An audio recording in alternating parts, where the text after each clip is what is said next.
ഇന്ന് ഞങ്ങളുടെ അടുത്തുള്ള അമ്പലത്തിൽ ശിവരാത്രി മഹോത്സവം നടക്കുകയാണ് കേട്ടോ. അപ്പോൾ രാവിലെ തന്നെ ഞാൻ തൊഴാൻ വേണ്ടിയിട്ട് അങ്ങോട്ട് പോയിരുന്നു.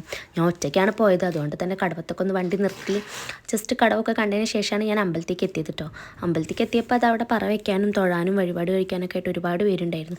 നല്ല ഭംഗിയുണ്ടായിരുന്നു കേട്ടോ അമ്പലം കാണാൻ. അമ്പലത്തിൻ്റെ ഉള്ളും പുറമൊക്കെ നന്നായിട്ട് അവർ അലങ്കരിച്ചിട്ടുണ്ടായിരുന്നു. അമ്പലത്തിൻ്റെ ഉള്ളിൽ ഉടുക്ക് കൂട്ടി പാടുന്നൊക്കെ ഉണ്ടായിരുന്നു. പക്ഷെ അമ്പലത്തിൻ്റെ ഉള്ളിലേതൊന്നും ഞാൻ വീഡിയോ എടുത്തിട്ടില്ല കേട്ടോ. നമുക്കറിയില്ലല്ലോ വീഡിയോ എടുക്കാൻ പാടുമെന്നൊന്നും. അങ്ങനെ ഞാൻ ഒറ്റയ്ക്കായതുകൊണ്ട് തന്നെ പെട്ടെന്ന് തൊഴുതിറങ്ങി പുറത്തിറങ്ങിയപ്പോഴും ഇതാ ഒരുപാട് പേര് അമ്പലത്തേക്ക് വന്നുകൊണ്ടിരിക്കുന്നുണ്ട്. അവിടെ അന്നദാനം നടക്കുന്നുണ്ട്, രാവിലത്തെ ഫുഡൊക്കെ ഉണ്ട്. ഞാൻ അതൊന്നും കഴിക്കാൻ നിന്നില്ല, കാരണം ഞാൻ നക്ഷമോനെ കൊണ്ടുവരാതെയല്ലോ വന്നിട്ടുള്ളത്. അതുകൊണ്ട് ഞാൻ പെട്ടെന്ന് തന്നെ വീട്ടിലേക്ക് പോരാൻ വേണ്ടി നിന്നു കേട്ടോ.